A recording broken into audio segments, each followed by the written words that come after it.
It's our turn, episode number 41, Party Games.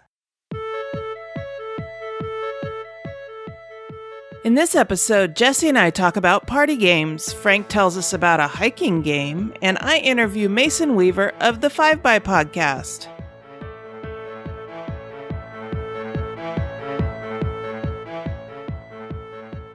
This is the Dice Tower Network, adding games to your wish list since 2005.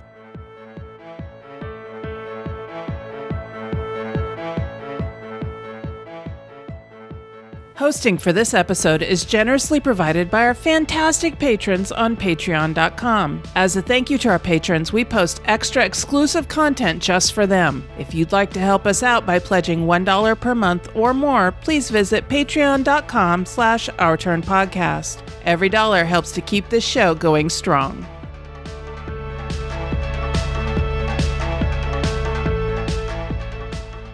Welcome to Our Turn, Women on Gaming. I'm Cathy Ford. It's been a busy time for me as my husband and I are getting ready to move. We're staying in Sacramento, California, but any move, whether it's across town or around the globe, is very disruptive and eats into our time to play new games. So I'm going to take a slightly different tack in this episode for what I've been up to and revisit a couple of favorites. I recently read that the reason that people like watching their favorite shows and movies over and over again is because it's relaxing and rejuvenates your brain. You don't have to think about what's going to happen in the show. You already know. So it's sort of like visiting an old friend. You already know what to expect. That made sense to me, and I think it probably applies to familiar board games too. You already know the rules and how to play, so it's more relaxing to sit down to a familiar game than to pull a game off the shelf of shame and learn something new. As I said, we're in the process of finding a new place to call home, so once we get home, a familiar game is a great way to relax together. So the first game that I'm going to talk about is Terraforming Mars. I know that several of us have talked about this game, and I'm sure you know what this game is about by now, so I'm not going to review the game and how it's played today. If you want to hear a review of the game, I'll provide links to those episodes in the show notes for this episode. You can find them at OurTurnPodcast.com/episode 41. A brief overview is that you are each the head of different corporations with special asymmetrical abilities that have been tasked with making Mars fit for human habitation. As I said, you can find more specifics in past episodes. Instead, I'm going to talk about my efforts to become a better player at this game. I enjoy playing this game every time I sit down to it, win or lose, which for me is the latter more often than not. I don't enjoy gaming just to win. I enjoy it for the social interaction and the ability to spark my imagination. However, I do strive to become a better player with each play of the game, but I've noticed that with this game in particular, and engine builders generally, I have a really hard time finding paths to victory. I enjoy the game, and it's very thematic, which allows for an immersive experience, which I very much enjoy. I just get frustrated when I try different strategies and nothing seems to be a solid path to victory. But I do have friends that just seem to grok these types of games so quickly. I have asked them what they do, and I also want to ask you, what strategies do you use to win at this game in particular, or engine builders generally? What's worked for you?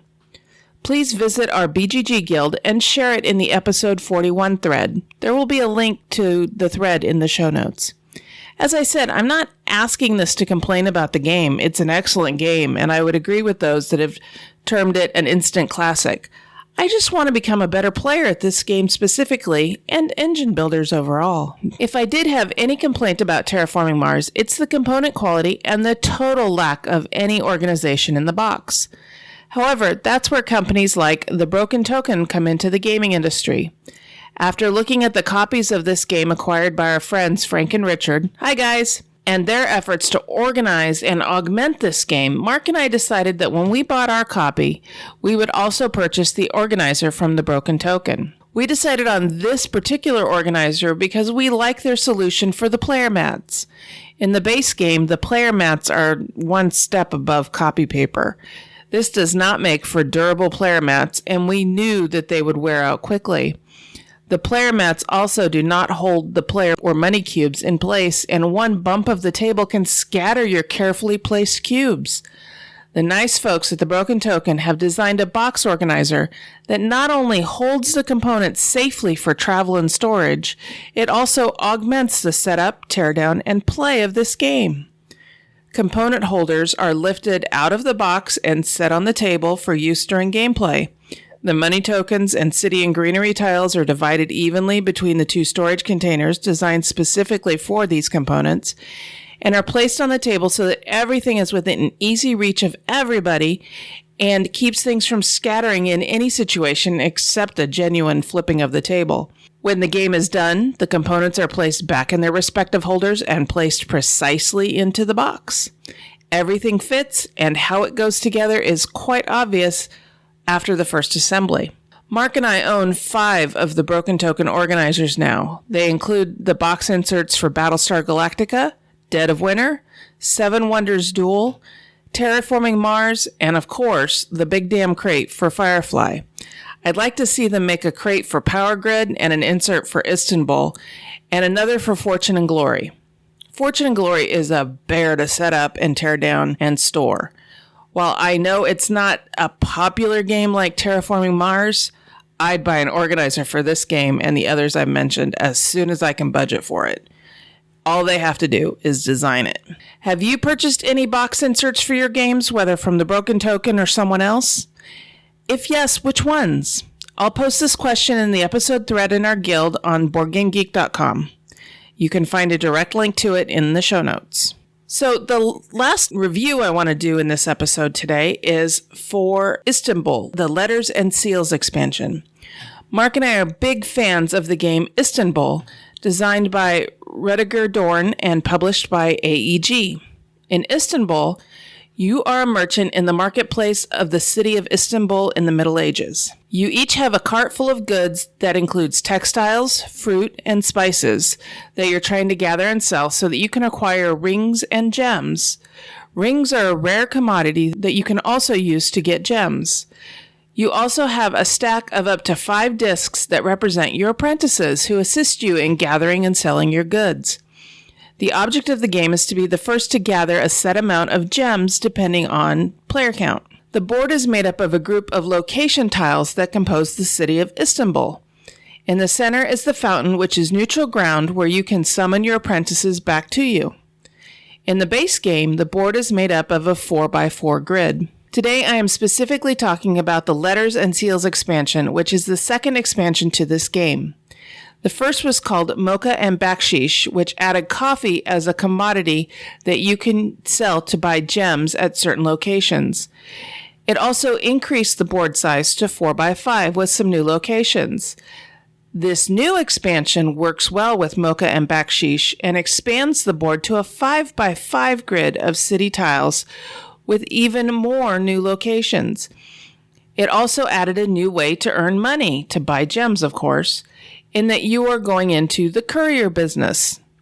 One of the new locations is an embassy where you are collecting and carrying sealed letters to various places around Istanbul. You can either deliver these letters and use the seals to trade for rubies or gems at distinct locations, or you can use the letters to activate the kiosk location to collect tiles that give you specific actions to take. One rule that this expansion does change is the win condition. In the base game and Mocha and Bakshish, the win conditions are based on the number of players. 5 rubies for 3 to 5 players and 6 rubies for 2 players.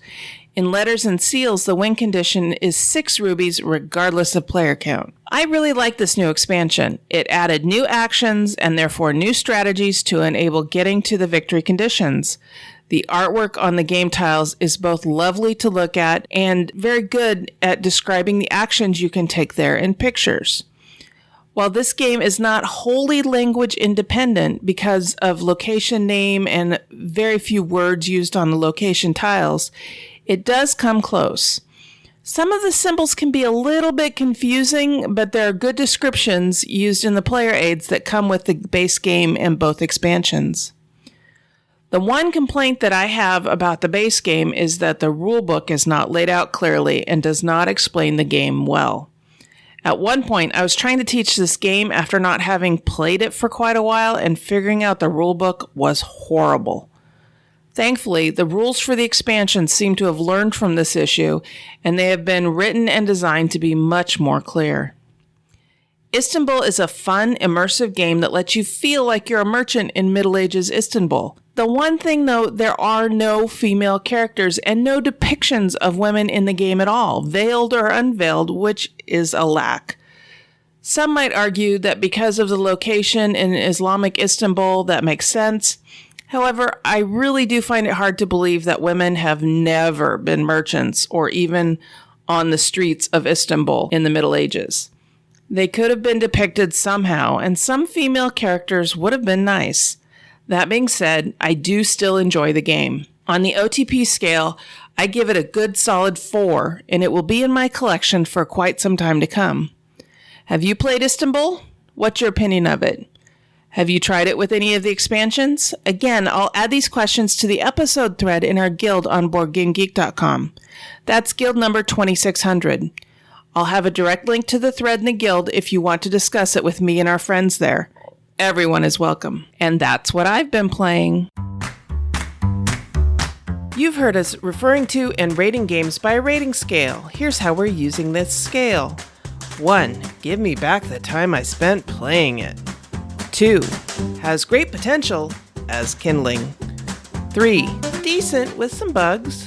4. A good solid game. And 5. Buy this now.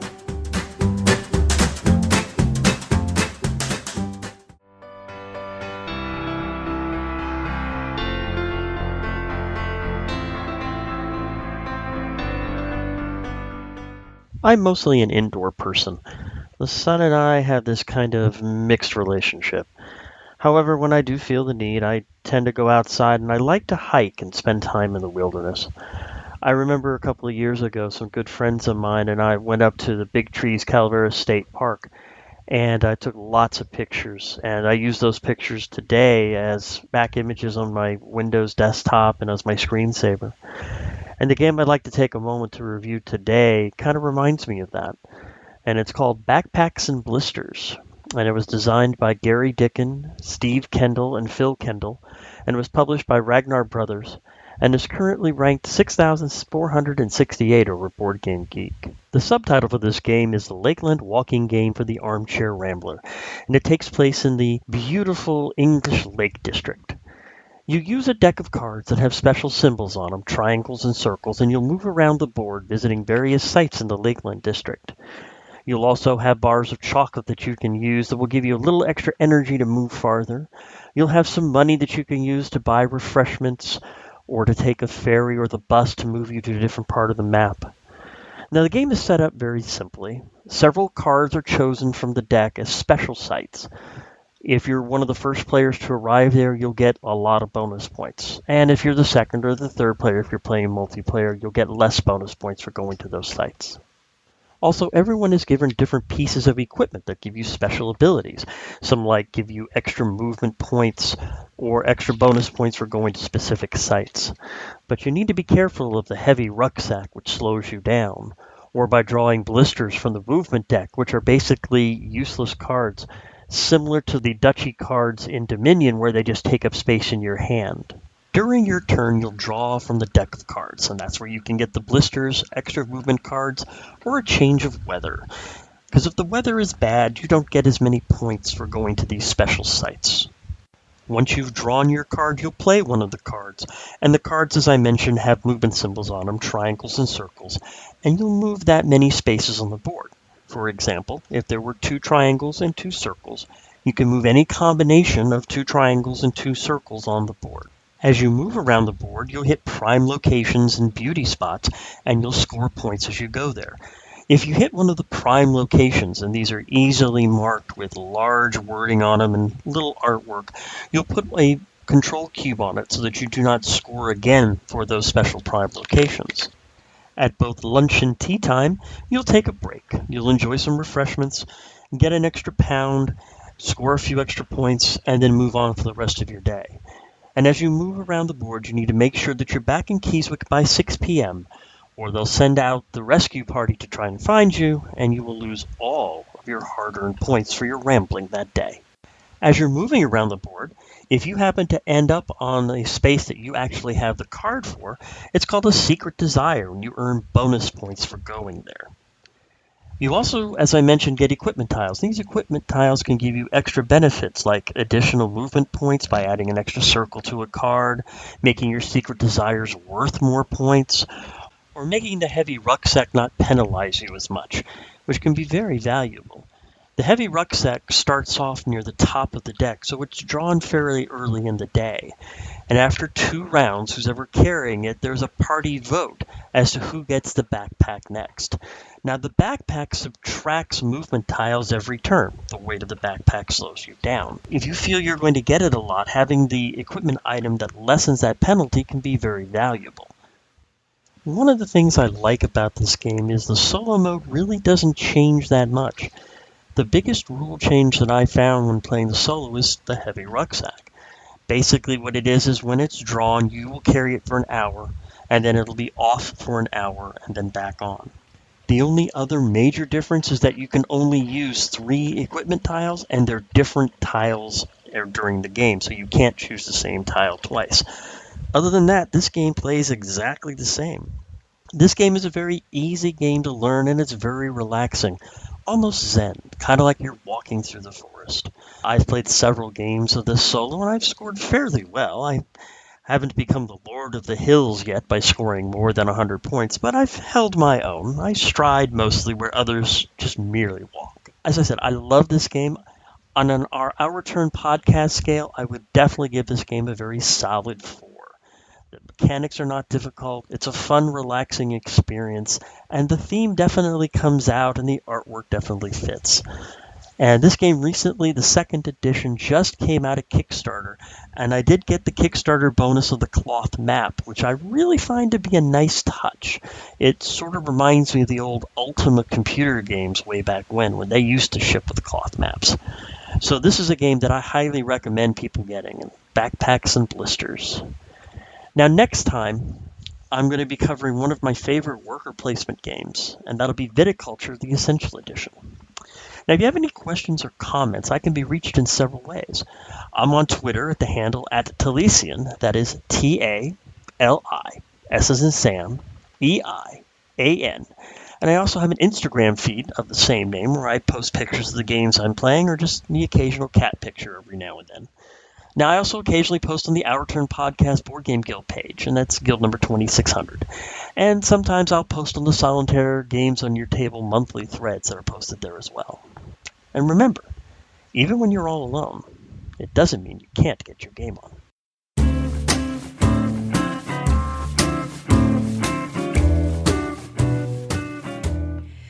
Hey everyone, this is Sarah. If you're curious on how you can support the show, here are some ideas. If you'd like to support us financially, you can support us through Patreon at www.patreon.com/OurTurnPodcast. We've switched from pay per episode to pay per month. We also have a donation button on the site for anyone wanting to do a one-time donation. We have a lot of plans to improve our audio and expand the content we provide, but we need help to do so. However, we totally understand that not everyone has the funds to support us. Thankfully, there are many non-monetary and important ways to help us. Tell a friend about the show.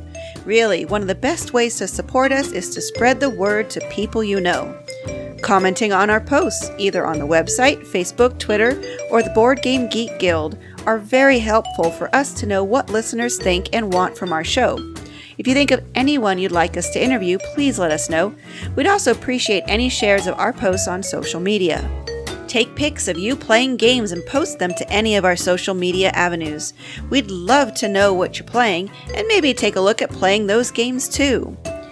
Please call our voicemail number at 916-426-2873 and leave a message or a show intro or promo. For example, you could say, "This is Sarah and it's our turn," or "This is Sarah and you're listening to Our Turn Women on Gaming."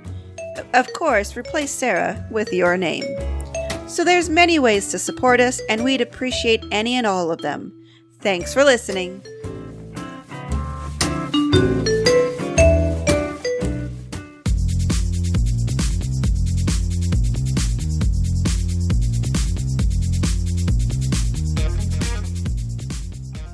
Okay, for today's hot topic, we are going to be discussing party games. Now, I have to admit, this is not my favorite genre of games.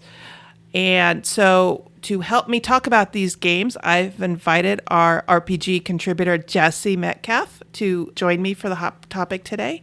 Welcome back, Jesse. Thank you. It's good to be back. I appreciate you doing this with me today because, like I said, this isn't necessarily my favorite genre of game. I will play party games when invited to do so, but they're not usually a type of game that I will suggest.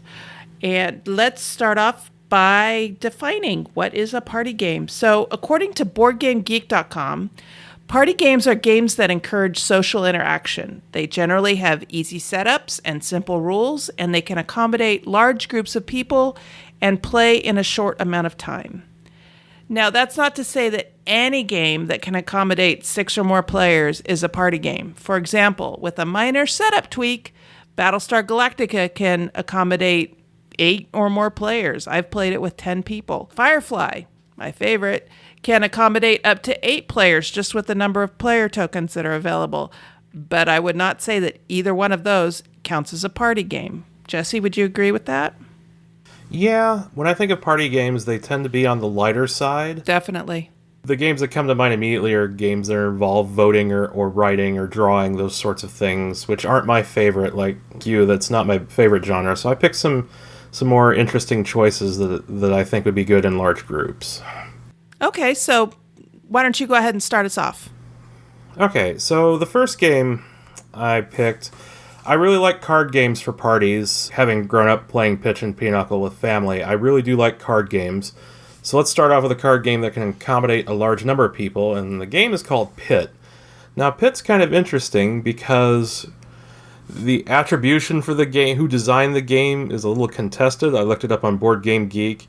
It was published around 1903, and it was a commodity game developed by Edgar Cayce, but he is accused of having stolen it from Harry Gavitt, who created Gavitt Stock Exchange, which talked about trading railway shares, and that came out in 1896. So there's a little bit of dispute of who actually created this game first, and I like a good controversy when it comes to board games anyway, so it's interesting stuff. Anyway, there's multiple suits of commodities. You play with one commodity per person. There's a total of 9 cards for each commodity, and they're all dealt out. And the goal is to try to get all 9 of these cards, and you do so by picking some of the cards in your hand. They all have to be the same commodity, and then when trading starts, everyone starts shouting the number of cards they want to trade with other people. For example, if I wanted to get rid of 2 of my wheat cards, I have them face down where no one can see them, and I start shouting 2. Now, meanwhile, everyone else is shouting a bunch of numbers of commodities they want to trade. So there's a cacophony of numbers of 5, 3, 1, 2, and you find someone else who's trading the exact number you are. So if I'm trading 2 and you're trading 2 and we're both shouting 2, we swap each other's hands. And then we look at the cards we just got. And that goes on for quite some time until someone manages to get all 9 commodities in their hand, at which point they're supposed to slap a bell. It's even better if you have a bell. A deluxe pit comes with one. Otherwise, you can buy one at any office supply store. But you slap the bell and trading is closed. And Hold on a second. Yeah? You're trading 2 and someone else is trading 2. You swap your entire You just swap hand? the 2 cards you want to trade. Oh, the 2 cards. Yeah, sorry I didn't clarify. That makes more sense because then you were saying you get all the commodities. I'm like, well, how do you do that if you swap your entire hand? Okay, that makes more sense. Sorry if that was a little confusing. So yeah, you keep swapping out, 1 to 5 or 6 cards. Some people swap out, an entire set of 6 or 7 cards because they're thinking all these commodities have different values. Some are low points, some are high points. And if everyone's trying to collect the high point commodity, you may never get that set of 9. So sometimes you may give up in the middle and start trading it off like crazy for a different commodity. So yeah, it simulates the crazy yelling of a commodities exchange on the floor. So the first person, like I said, who gets all 9 rings the closing bell, and they get to score the points for it. And that goes on for several rounds until someone hits a predetermined value. There are 2 cards that kind of make this a little more interesting. There's a bear and a bull card. While you have the bear card in your hand, you cannot win the game. So you can match it with any pair of commodities or any set of commodities and trade it off to someone else, who will then give you a dirty look and say thanks a lot. And it's worth negative points at the end of the round if you're stuck with it. The bull card is a wild card, so you could win with just 8 commodities and the bull card. However, if you manage to get 10 cards in your hand, the 9 of all your commodity, and the bull card, you can ring the bell and then you'll score double points for that round. However, if you're stuck with the bull and you're not the winner, that's also worth negative points. So it's kind of a gamble. Do I want to get the 9 or should I try for the 10 with the bull card? So that's basically Pit in a nutshell. It is a wild, crazy, yelling game. The couple of interesting things, a base set of cards can play up to 8 players. And the other cool thing is, if you don't want to get fancy, you could just buy 3 regular decks of playing cards and make your own Pit set if you don't mind them just being standard card suits and card numbers. So yeah, so you could just play with 7s and they're worth 70 points, or a set of 8s is worth 80 points, and so on. But I highly recommend spending the very few dollars required to play this game and just buy a Pit set. And you would make like the Joker be the bear, right? Yeah, and you could even take both Jokers and just write on one bull and one bear, and that'd be it. Okay. So yeah, you could homebrew your own. That's pretty cheap, but it's not much more to get an actual set. So it's been around forever. It's a hoot to play. Lots of yelling, bell ringing, loud, obnoxious, and it's a good filler in between other things. So that's Pit. That sounds really neat. I'm going to have to look into that one. That does sound like a lot of fun. All right, so the first one that I'm going to talk about, I was actually introduced to at Board Game BlitzCon. Hi, ladies. And that is 2 Rooms and a Boom. Have you ever played this one, Jesse? I have heard tons about it, and I'm hoping at a convention I get a chance to try it, but I have not yet. Okay, so in 2 Rooms and a Boom, you can actually play this in one large room or 2 small conference room or 2 small rooms, like a living room, dining room type thing. You divide into 2 teams. One is red and one is blue. The blue team is the team that has the President of the United States on it, and the red team is the team that has the bomber on it. And the object of the game is to get the bomber and the president in the same room at the end of 3 rounds. If that happens, the bomb goes off, and the bomber's team wins. If it doesn't happen, if the blue team is able to keep the bomber away from the president, then the president's team wins because the president survives. I'm not overly thrilled with the theme of the game. I don't like any idea of, assassinating a world leader, but the game was fun. I have to admit, the game was fun. There are different characters on each team that have different characteristics. One person is super shy and can't talk. Now, another person on the other team is a psychologist and can help you get over that issue. There is an engineer on the bomber's team to help with the bomb. There are spies on both teams. And it's played over 3 rounds, so you swap. Basically, when the game starts, the teams are mixed, and you don't know who's on your team and who's not. And so at first you're trying to okay, are you red or are you blue? And then, or do you want to share? Do you want to share what team you're on? And then you just show the color of your card without showing the personality that you are. And the idea is for whoever's the leader on each team to then swap out team members. And part of what you're trying to do is get your opposing team members out of your team. So if you're the leader of the red team, you're trying to get the blue people out so that they can't spy on you, so they can't stop you, that kind of thing, and vice versa for the blue team. But you're also trying to get your bomber to the blue team if you're on the red team. And there are different characters that can be swapped out for each time you play, and there are different setup rules. So one of the games we played, the bomber and the engineer both had to be in the same room with the president in order to succeed. And for the blue team to succeed, the president and the doctor had to be in the same room. There's a doctor on the team as well, on the blue team. So they had to be in the same room without the bomber there for them to win. It's a fun game. It accommodates a lot of people. We were playing with, I think like 20 people. And we were playing in a large conference room where this little convention was being held. And it was a lot of fun. It was a great late night game. We started playing it at like 10 o'clock. To be honest, I was in the middle of a Firefly game when they came and said, hey, you want to play this? So we set Firefly aside, went and played the game. And then when me and the other guy that were playing Firefly had enough of it, we went back to Firefly and they played around us. But it was a fun game. On the OTP rating scale, I give it a good solid 4. It was designed by Alan Girding and Sean McCoy and published by Tuesday Night Games in 2013. So that's Two Rooms and a Boom. If you get a chance to play it, I do recommend it. It's a neat experience. Like I said, I'm a little dodgy on the theme of it, but overall, it's a good game. Yeah, and that's something that could be easily rethemed if people aren't comfortable with the theme of it. Yeah. Yeah, it could. So what else do you recommend? As I mentioned before, not the biggest fan of party games, but I think we can push the complexity of games a little higher, the weight or difficulty, if you will. So another one I really like for groups at a party is Cult Express.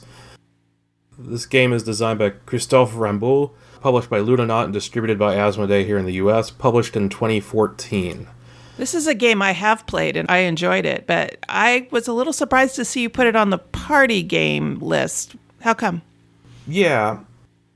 Okay, so the thing I like about this game, it can accommodate up to 6 players, or if you have the second expansion, up to 8. Oh. So that's certainly in the range of a party game. And again, I don't mind every once in a while when I have game night with the friends who are more casual gamers pushing out something a little heavier. So if they can handle something like Ticket to Ride, they can handle Cult Express. Yeah, it's a good game. I really liked it. Yeah, really briefly, everyone in the group plays a train robber. You're a bandit robbing a train. It's the Union Pacific Express leaving out of Folsom, New Mexico. This is a programming game, so you're dealt a hand of cards. And there's going to be, I think, 4 or 5 phases or turns to the game where you're going to play cards one at a time into a pile. So player A plays an action card, then B, then C, then D, and it keeps going around. So you generate this action pile. Then whoever is the dealer for that turn turns that over and begins executing actions. Actions could include moving side to side through train cars, moving up or down, grabbing loot, or, if you want to get violent, you can start punching or shooting people. Punching people makes them drop loot. Shooting people gives them a bullet in their deck. So what happens is in later rounds, the more bullets you've been shot with, the more they're going to show up in your deck. There's a possibility you won't have an action to play on your hand because all of the possibilities are either garbage or you just have a handful of bullets, in which case you'll have to skip an action to draw more cards. And the thing is, sometimes players get pushed. I believe it's punching that pushes them, but there's someone who can also shoot people and push them, if I remember correctly. Yeah. Does that sound right? Yeah, it does. Okay. So the thing is, if you get pushed, now all those actions you may be programmed were relying on you being in car B, but now you find yourself in car C, and some hilarity will ensue. Adding the complication to that is the sheriff. If you run into the room with the sheriff, he shoots you with a neutral bullet card and pushes you to the roof. And now you might find yourself on a completely different plane that you weren't anticipating. You try to climb up while you're already on the top so nothing happens. Or you climb down in car B, but that's what you were planning, but you're actually climbing down in car C where the sheriff is, and he immediately pushes you back up and gives you a bullet. So that's the beauty of a programming game. What you plan to do at the beginning of the round and what you end up doing is completely different. Programming is one of my favorite mechanics. I have loved it since I first learned how to play Robo Rally back in like 1994. Yeah, and I think it, because of the hilarity of things going awry in your programming, is what makes this a party game, because laughter ensues immediately. To win this game, you're going to have to somehow keep a hold of the most loot, and if you can manage to empty all 6 bullets, which sounds harder than it is because you plan to shoot someone, and again, someone moved and now there's no one to shoot. So you get an extra $1,000 if you can empty your all 6 rounds, which is very much easier to do in a large player game than it is a small player game. That's so true. then at the end, you just count how much loot you have, and whoever has the most is the winner.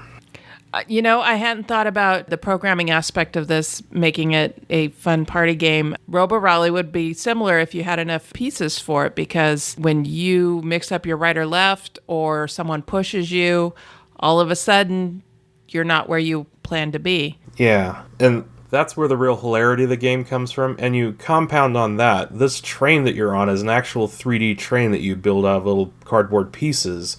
So the physical aspect of it, and plus there's cardboard scenery, not required for the game, but they threw some in anyway. And you've set that up on the table. I thought that was so people funny. Start laughing. People come in the rooms like, what's going on here? And they see this thing. It's perfect. So that's why I chose it as a party game. And as a party game, I give it a solid 5. It's hilarious. So that's Cult Express.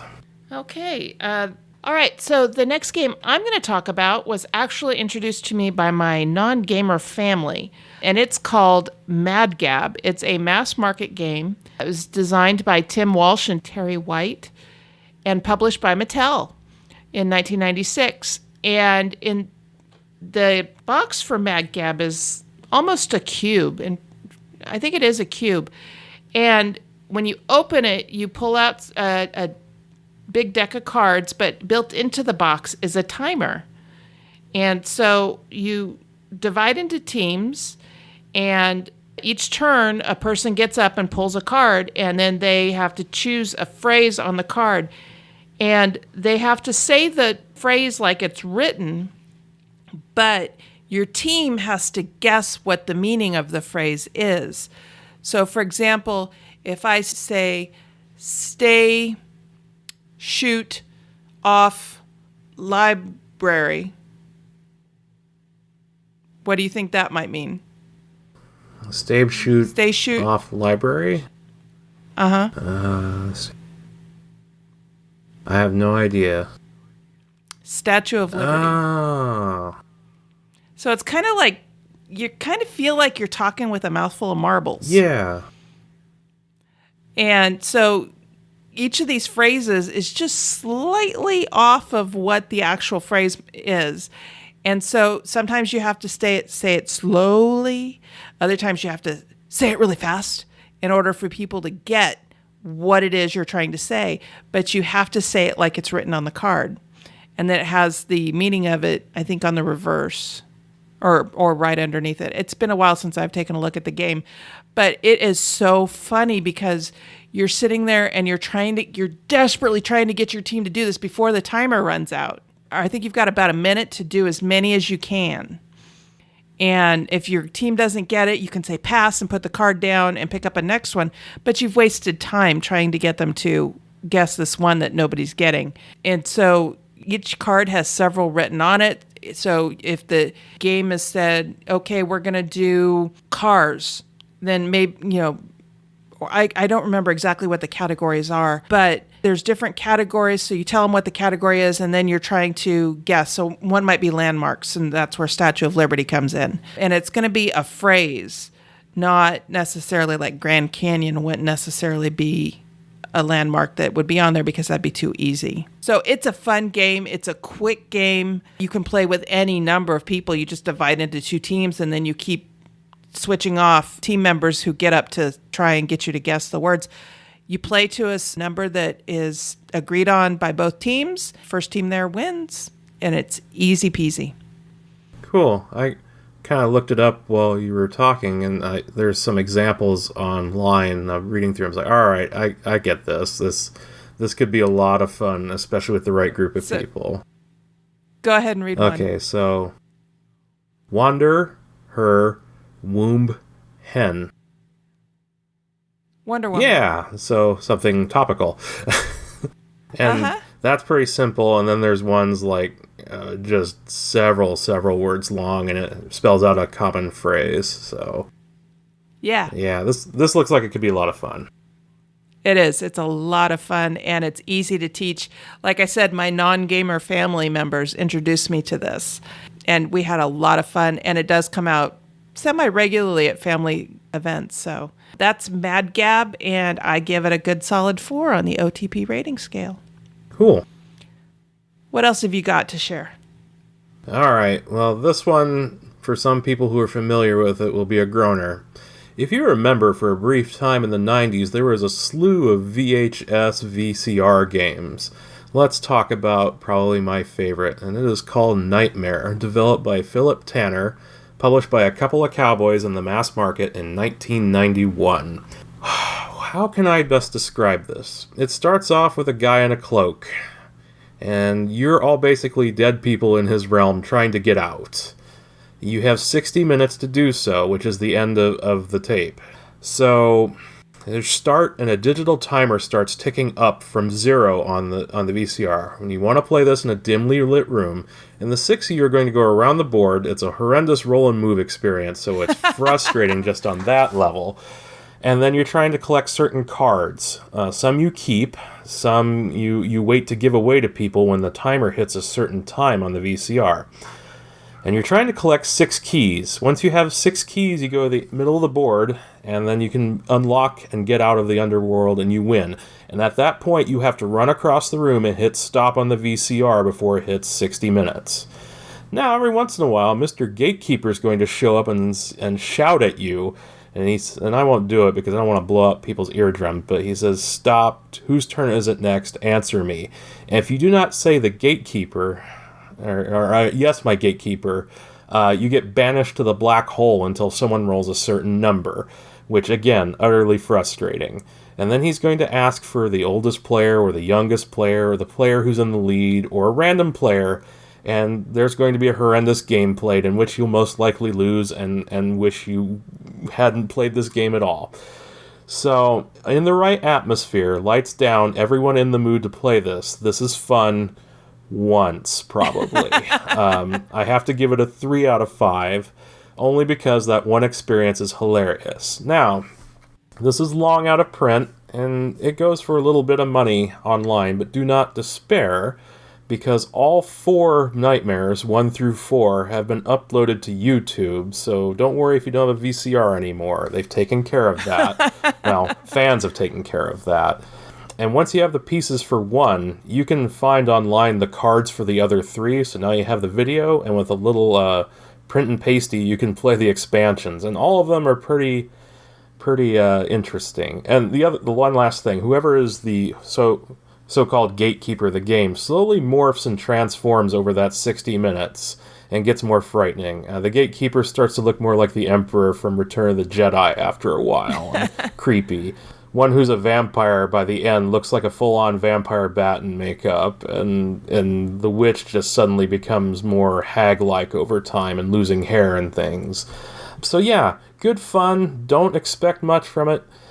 And if you don't feel like playing it yourself, there are playthrough videos which are an absolute hoot online. Oh, wow. They're almost as fun as playing the game yourself. So that's Nightmare. I do remember those VCR games. In fact, I was given a Star Trek VCR game, and I remember playing it once.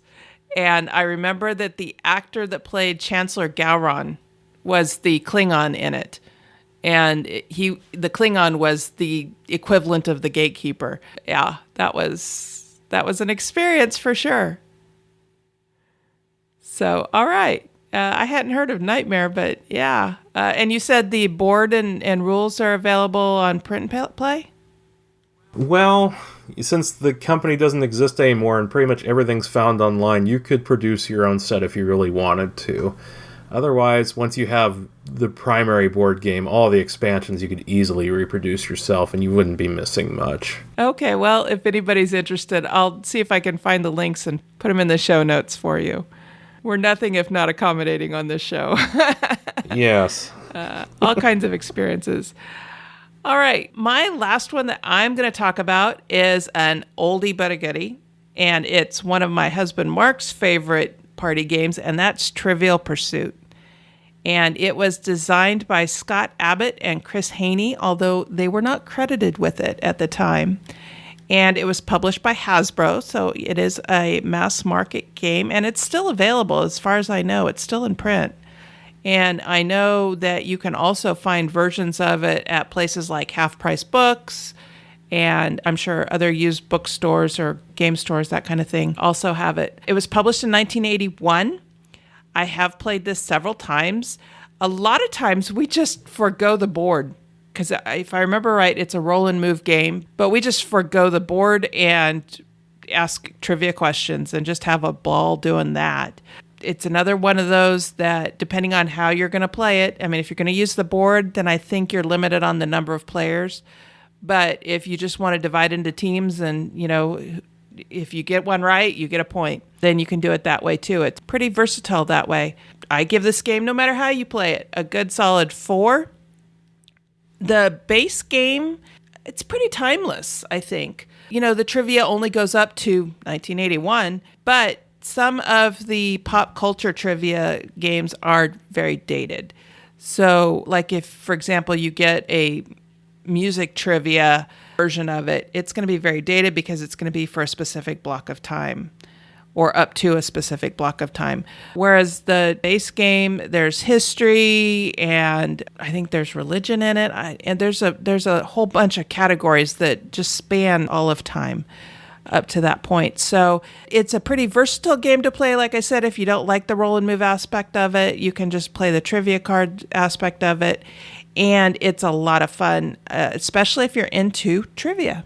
If you're not into trivia, you're not going to like it so much. But I give it a good solid 4. Have you ever played Trivial Pursuit? Yeah.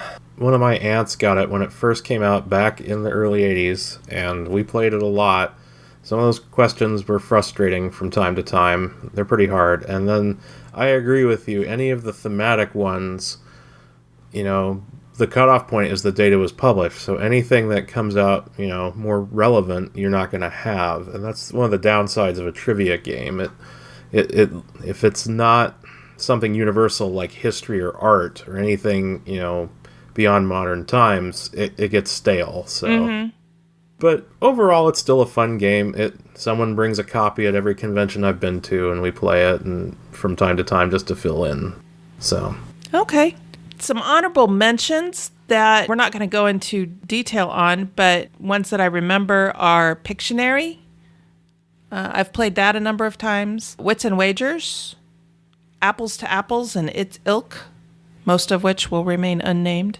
Charades and its ilk. There are all kinds of different charades themes. There's Bible charades, there's different music charades, that kind of thing. There's also a game that came out in 2013 called Reverse Charades.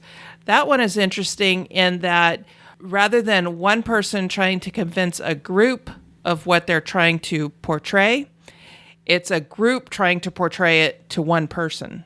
And I saw a video of this being played, I think, at a Dice Tower Con, and it was Tom Vassell and Eric Summer running it, and it was hysterical to watch. Are there any that you've got that are honorable mentions, Jesse? Honorable is again, a hard term because party games are not our thing. We own Telestrations, which is basically a game of telephone alternating between words and pictures. The first person has a word to draw. So the word is on page 0, the drawing's on page 1. They hand page 1 to the next person, who then writes down what they think it is, and then the next person tries to draw it, and so on. And you see if the word morphs, which it's about a 50% success rate in what I've seen.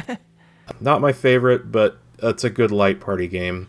Dixit is basically right brain apples to apples, where instead of words, you have pictures. So I was wondering if Dixit would count as a party game. Yeah, with the expansions, you can play up to 10 people. Oh, I did not realize. Yeah, I have the very first base game, and it's 2 expansions, and you can play up to 10. And with every expansion, it plays a little differently, and there's no board to move around or anything. It's just a score tracker at some point, but it's pretty fun. I prefer it to Apples just because it gets you out of...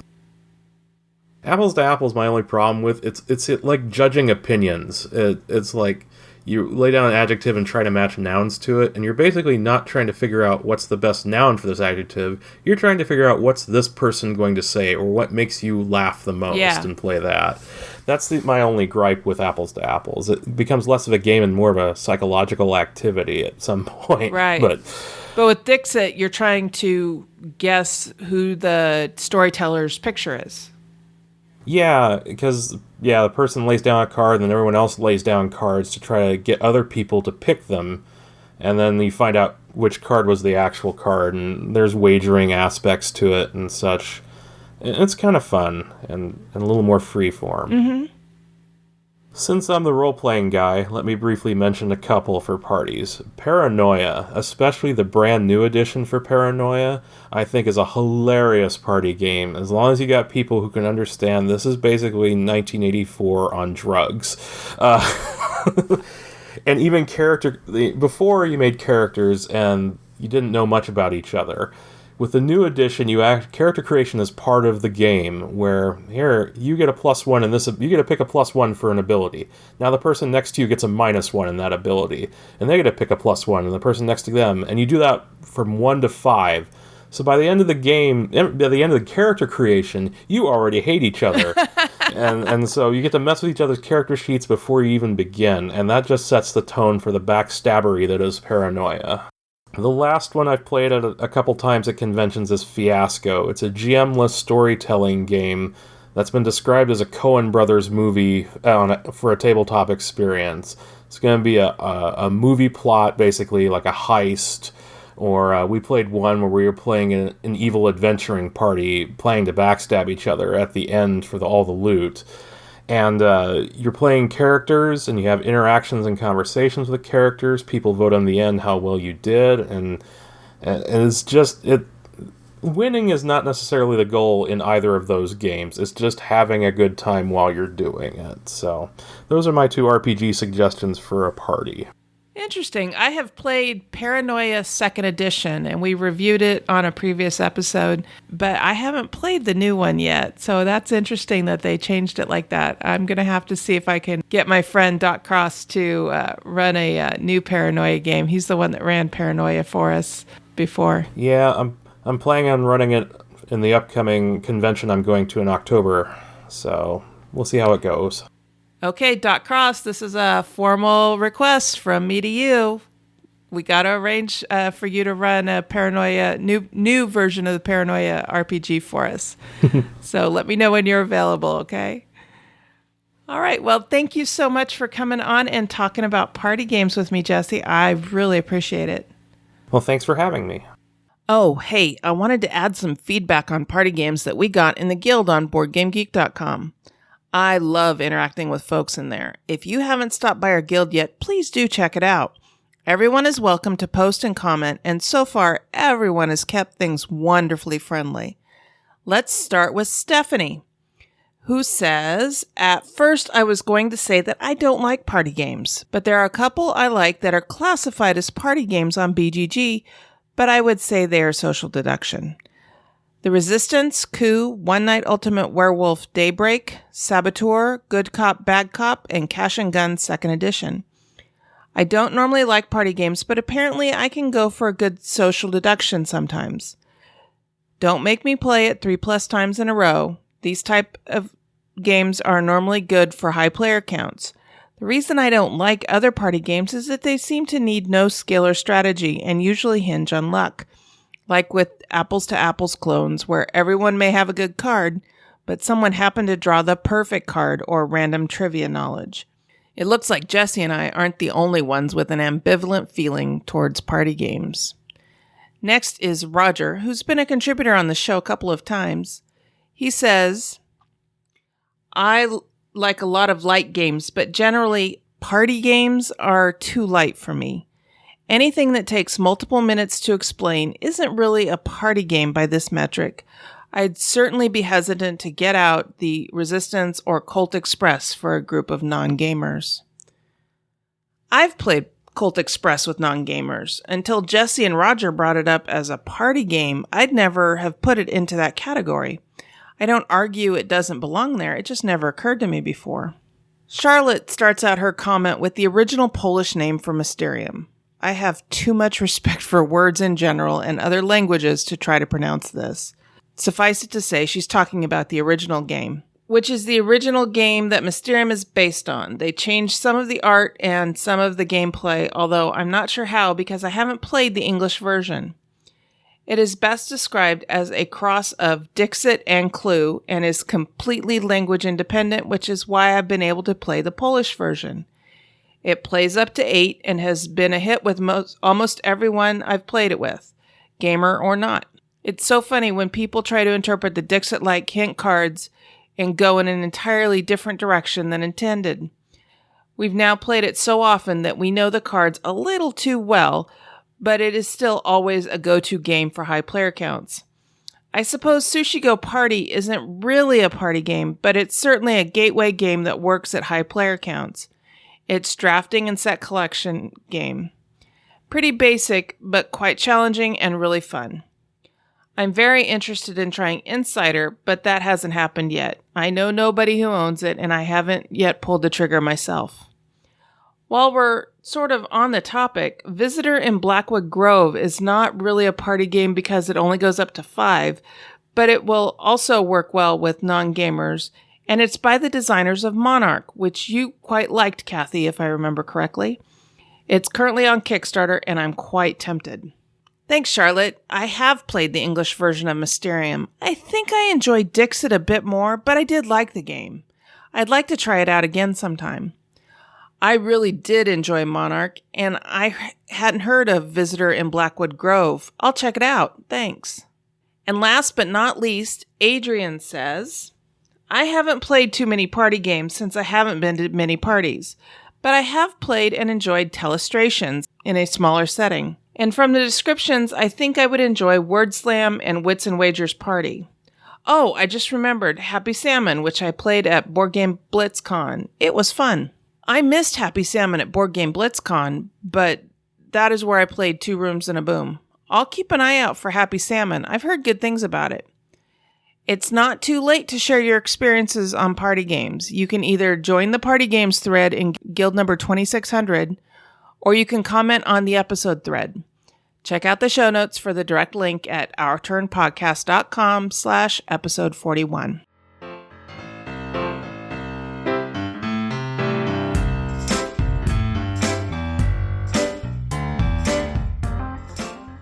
With me for the interview today is Mason Weaver. Mason is a host on the game review podcast called The Five By, which I love, and a prolific Twitterer that talks about inclusivity in the gaming hobby on Twitter and walks that talk by handing out inclusivity ribbons at game conventions. Mason, welcome to Our Turn. Thank you so much for having me. I love your podcast. Oh, thank you. So what has sparked your interest and passion for inclusivity in the gaming hobby? Well, I think I'm probably a little bit newer to hobby gaming than a lot of other people that sort of you and I kind of both collectively know. My partner Megan and I probably played Carcassonne for the first time in about 2012. And I didn't actually know that there was like a whole world of people who were like on social media about games until 2 years ago. I'd never been on social media. I had just like largely rejected it because I was like, I don't want to be on Facebook. I don't want people that I haven't talked to in 20 years to like whatever, like put pictures of their kids on their walls or something. I don't know. I still don't have a Facebook account. I don't know anything about it. But I got a Twitter account because of BGG Con. I've been a BGG user for, a couple of years, and we went to the con, and I was like, oh yeah, I have to get a Twitter account. And so the super crazy thing, and when occasionally when I run into people, who I haven't seen in a couple of years, who find out for whatever reason that like I'm super active on Twitter, they're shocked because I had such terrible things to say about it for so long. But as a result of all that, I have become like actual real life friends with a whole bunch of other board gamers that I would never have been able to otherwise. But it's also, I think I tend to self-select a bubble, and that bubble is mostly, or has at least in the past, mostly just been me and Megan. And obviously internally, we're big feminists. And it's been kind of a shock to find out that lots of the board game people out there have very different views on inclusivity and representation and diversity. And so when I was last year, about a year ago, I just made some sort of passing comment on Twitter about would anyone wear inclusive gamer ribbons, and then I got this huge, really positive response. And so my now extremely good friend Tim Fowler, who was a complete stranger to me then, just sent me a message, and we started emailing, and then we made them happen, and we printed them up. So that's sort of a quick introduction as to how have I ended up here. Okay. On June 25th, you posted a tweet storm. Which I just loved. I loved the point that you were making. And it starts out, PSA for other white dudes in their 30s and 40s. The counterculture has changed significantly in the last 20 years. It's time to recalibrate. So what sparked this particular tweet storm for you? In particular, and I try really hard, I will say, as a PSA, separate PSA for myself, I try not to tweet storm. I try not to just have these really long threaded things. I have all this stuff I want to say all the time, and I try really hard to rein it in. And I don't want to I'm not going to call anybody out, but there have been several things I'd seen over maybe the week preceding to that from other board game media people, and just some other some of the Star Trek media people that I follow, because I'm a big Trekker, that seem to be pretty tone deaf about where their sense of humor is in relation to everyone else's. And so the thrust of my point, and this is a thing that I try to get into in person as much as I can, when I talk to other white dudes in their 30s and 40s. I'm 35 and am friends with a range of other white dudes in their 30s and 40s. And I find a lot of times, especially because a lot of the people I'm friends with are are weirdos, I guess, and have always been weirdos, that their sense of what is funny, we've maybe moved past where we are socially, and the things that they think are shocking and really deeply countercultural, one, aren't anymore, and two, no one is laughing with them. So it was sort of just the I don't know, ultimate end result of my frustration of the idea that being racist is somehow shocking, because it's just not. It's just you're a jerk, and frankly kind of a bad person, and so no one is no one is clutching pearls. There also seems to be newly from a lot of those guys this reaction to what they consider to be people being, I don't know, wimps or overly sensitive, or a backlash to the idea that if someone says, hey, that thing you said is really deeply offensive and hurtful to me, that somehow that's not extreme enough, and that's the PC police or whatever, which that's not even a thing. It's a thing that only exists in their minds, that they're these cultural warriors against, I don't know, that's the thing that has always really bothered me, and it just seems to be getting worse. And unfortunately, for your listeners who live in America, or I would assume the rest of the world, as you well know, some things have happened politically in America in the last, say, 6 or 8 months that have made old dude feel a lot more comfortable about saying the terrible things that he's been thinking for years. So that's kind of where I am on that.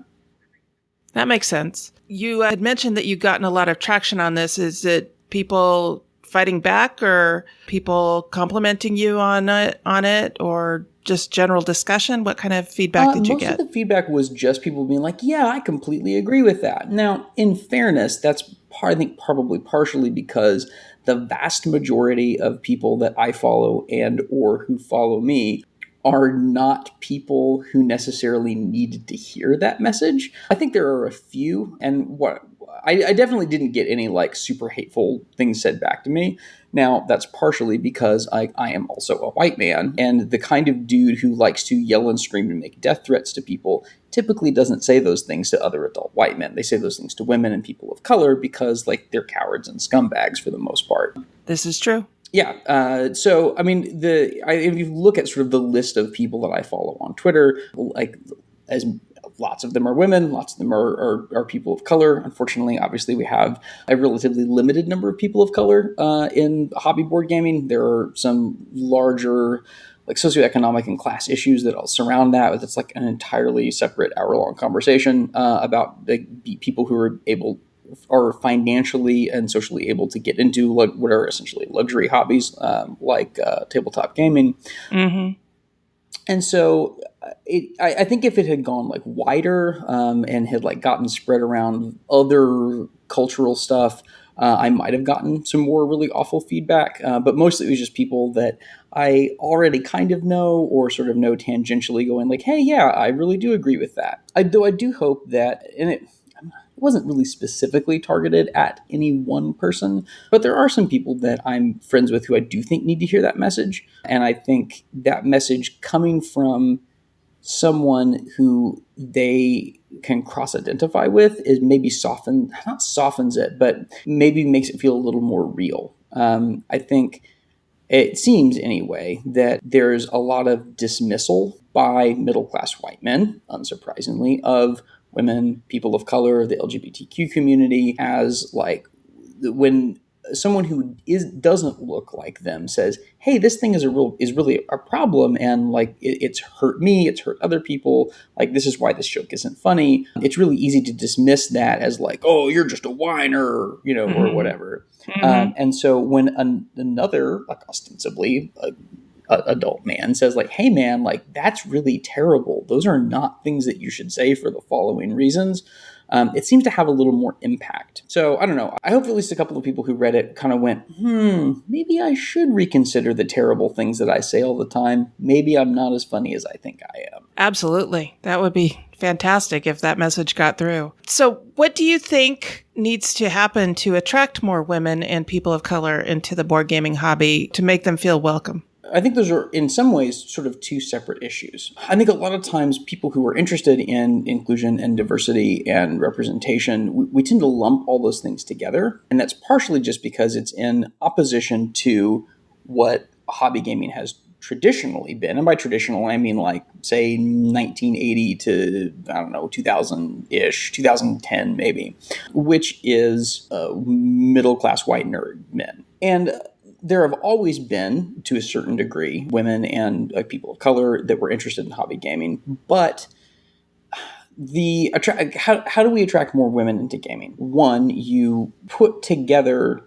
spaces that are comfortable for women to be in. And I am certainly not the person to say what is a comfortable space for women in gaming, but I'm pretty sure that a lot of the board game frankly, Magic the Gathering card game stores are not, in fact, that environment. I recently had a relatively unpleasant experience at my own local game store where the banter amongst employees while I was checking out it didn't make me uncomfortable, like I needed to leave, but it made me go, ugh, you guys are gross. Yeah. And it made me just ugh, I don't want to shop here anymore. So, I think a lot of people have really positive and pleasant local game stores. I don't happen to. But I mean, and partially that's just a ton of local stores are 90% Magic tournaments. I think there's a whole separate probably conversation that could be had with someone who knows a lot more about the tournament Magic scene and sort of who the people in that scene are and whether or not it is women positive. I'm guessing it's probably not. I have a very strong hunch that it's probably not. But I mean, I think making spaces that are where women feel comfortable, especially at cons, making sure that there's someone walking around, making sure that people aren't saying terrible, harassing things to people who don't want to hear those things.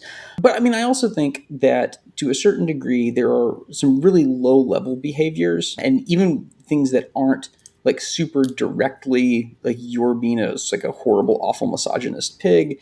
There are things that middle-class white men who think they are smarter than other people, and there are a lot of people like that in hobby board gaming, obviously. It's a thing that that is a trait that tends to be very attractive to like people who self-identify as geeks or nerds or whatever, to over-explain and to assume that someone who isn't just like them is not as smart as they are. And those things I think can be really off-putting. I think when you're talking about getting more people of color into board gaming, if you look at overwhelmingly the socioeconomic situation of a lot of people of color, they are financially not as solvent as white people in general. And this is not, I'm not, obviously that doesn't like drill down to specifically like just because you're a person of color, you don't have as much money as white gamers, because it's not the case. But if you're looking at a broad demographic range, I can see how it would be very difficult to justify spending, say, $50 or $60 on a single title if you have other financial issues. So I think that things like board game cafes, things that don't require as large a financial input to get into the hobby, I think are really good for what I guess you would consider non-traditional gamers, or basically everyone that isn't like middle-class white male nerds. So yeah, I don't know, having spaces that are explicitly friendly and explicitly positive and diverse spaces are good. I also think that we've made a lot of progress on games that just depict non-white men. If you look at people who do really good and really inclusive art, like my super good friend Beth Sobel, who's an awesome board game artist. She is. She's fantastic. She's so good, and her characters are so diverse and so awesome. Like all the time when I'm playing something, I'll look at it and go, there's no reason that all the characters in this can't be diverse. When you bring that up with people who are very defensive about it, you do occasionally get the answer that's like, well, I don't want to shoehorn anything in. It's like, come on, man. Mm-hmm. Like, it's a fantasy game. Like, this thing isn't real anyway. Dragons aren't real, so there's no reason that the hero can't be a black lady. Like, you need to get over it. Exactly. Or people who won't buy games because all of the characters are female. Right. And actually, yeah, well, your Just Say No to Chainmail Bikinis episode, I think, addresses this really well. I guess it's like a lot of other things. Middle-class white American men are used to everything being for them explicitly.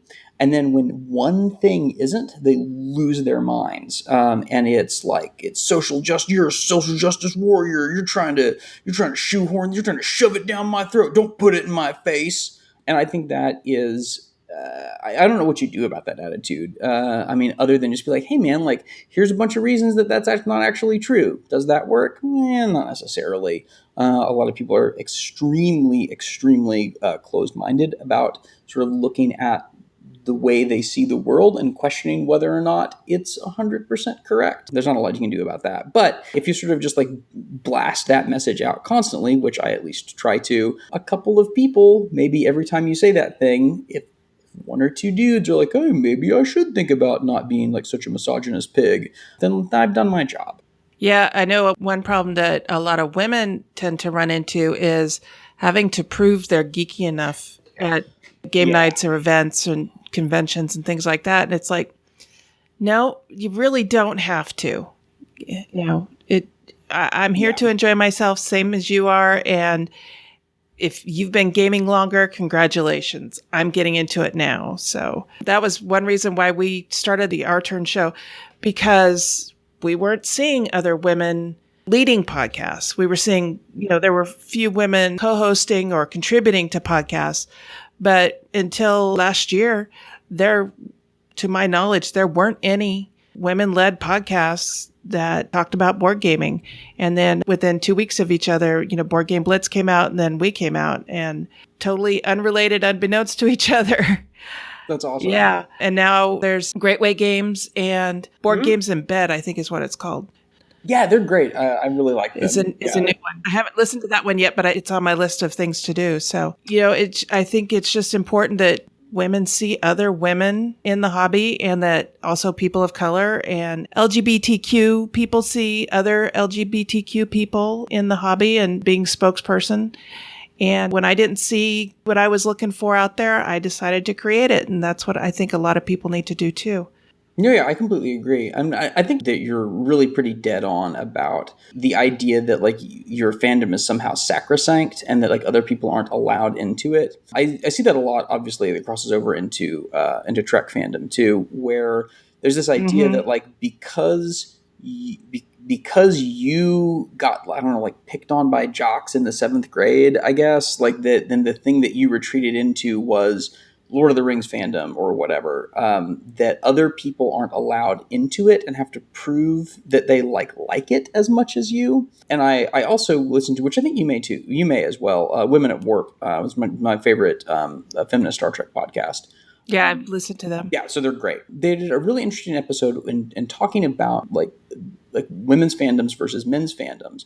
And one of the reasons that I took a real step back from Trek fandom in, I don't know, probably early high school, and didn't get back into it until my 20s is that I was constantly being asked to like prove that I knew enough, like to be able to rattle off like technical like enterprise data. And I didn't have that information. I didn't like pour over Starfleet technical manuals. And I realized that in coming back to it as an adult, that my kind of fandom is probably a lot closer aligned with what a lot of women's fandoms is. Women's fandoms are, which is being like really story and character driven, in like wanting to think about fictional universe like as a holistic living thing outside of the canon. Like I don't really care about canon in general, and so many of the male fans that I know are so slavish to canon, and that's really turned me off. And especially it's probably the reason that I'm not like a huge Star Wars fan is like I like the movies, like I read some of the books. In the early 90s, and then like all the dudes that I knew that were really into it like just wanted to talk about like really specific technical stuff, and I just didn't want to talk about that. So but yeah, I think that crosses over into hobby games a lot, where you get like quizzed, or you're like, well, are you really you're clearly not a heavy enough gamer if you're not playing these games, which is a whole separate like rant that I have about how everyone should lay off about like the ideas of that complexity equals heaviness, and that like or whatever. Like I have like a whole other hour I could do on that. With it just drives me nuts. But I think that gets leveled at women gamers a lot too, which is that like if you're not willing to sit down and learn this very complex rule set, you're not a quote real gamer. Right. And there are so many games out there that nobody has to like all of the games all of the time. So It's been a great discussion, but just to kind of lighten it up a little bit, what's your favorite Star Trek? Oh, it's DS9 without question. Okay. I had rejected DS9 for a long time, mostly because I watched the first couple of seasons pretty regularly, and I think it was probably just over my head. Like, what was that, like 92? Like 12 and 13-year-old me was looking for another TNG, was looking for an adventure series, and DS9 is very much not an adventure series. Right. So I pretty much bailed on it probably in season 3, which as an adult, I've realized that season 3 is where DS9 gets really, really good. And TNG is probably second for me. I've read a lot of original series novels, but it's mostly just because when I was buying Trek novels really heavily in the early 2000s, that's what was I could buy at the thrift store for a quarter. So I've read like huge numbers of TOS novels, to the degree that sometimes I can't remember if something that happened like in my internal canon happened in a TOS novel or actually happened on the show. But I also recently, at the urging of a number of other sci-fi Twitter people, have actually started through Babylon 5, which I also rejected in first run because I would catch it occasionally, and I had not the faintest clue what was going on it, because I did not realize because that's mid-90s, I was probably like 15, I didn't realize that was in no way episodic, and that I would needed to have seen every single episode of it to have any idea what was going on. Right, because it was a story arc. Oh, yeah. So I'm in about the middle of season 3 on that right now, sort of watching through it slowly. That's where it gets really good. Yeah, no, yeah. There have been a number of like jaw droppers in the last couple of episodes I've watched. So I'm really excited about that.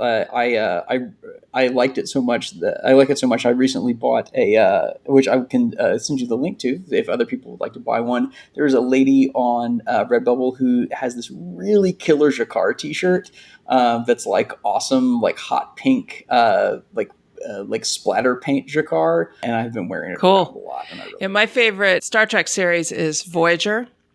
Got to go with the female captain named Catherine.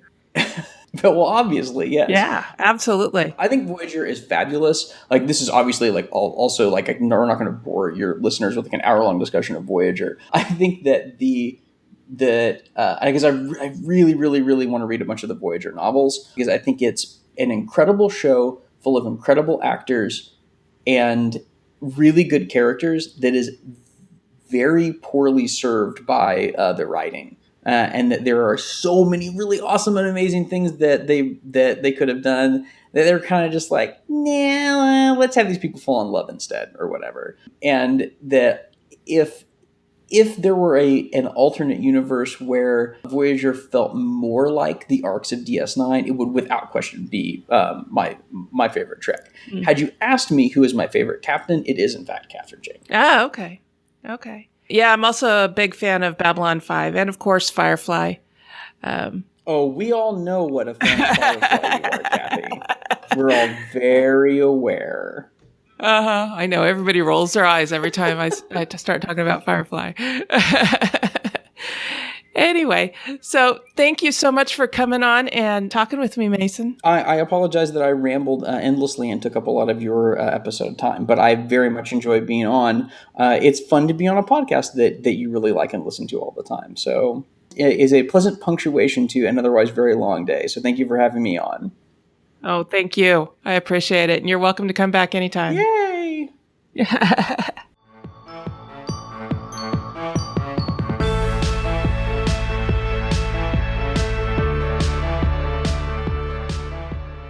Okay, now we're getting to the part of the episode where we're winding things down and looking ahead a little bit. As I mentioned earlier, sometime in the next 2 weeks, Mark and I are moving. We just don't know where yet. The rental market in Sacramento is really rough right now, and we're trying to move at the same time that students at California State University, Sacramento are returning to school, and people are moving out of the Bay Area because the rental market there is even worse. We've been spending a lot of time house and apartment hunting. It's just the two of us, but we also have 2 big dogs, and we have to consider their needs as well. If my participation in the guild is a bit sparse over the next couple of weeks, I hope you'll forgive me. Trying to get moved is just taking up a lot of time right now. However, I am trying to check in regularly on Twitter. You can catch me there managing the @OurTurn podcast account. If you want to chat with Sarah, she's also on Twitter as @EurogamerGirl, and she manages our Facebook page at facebook.com/OurTurnPodcast. And in case you missed it, our BoardGameGeek.com guild is guild number 2600. There's a really friendly bunch there, and we'd love to include you if you haven't stopped in yet. Until next time, and on behalf of the entire Our Turn podcast crew, that was our turn. Now it's yours.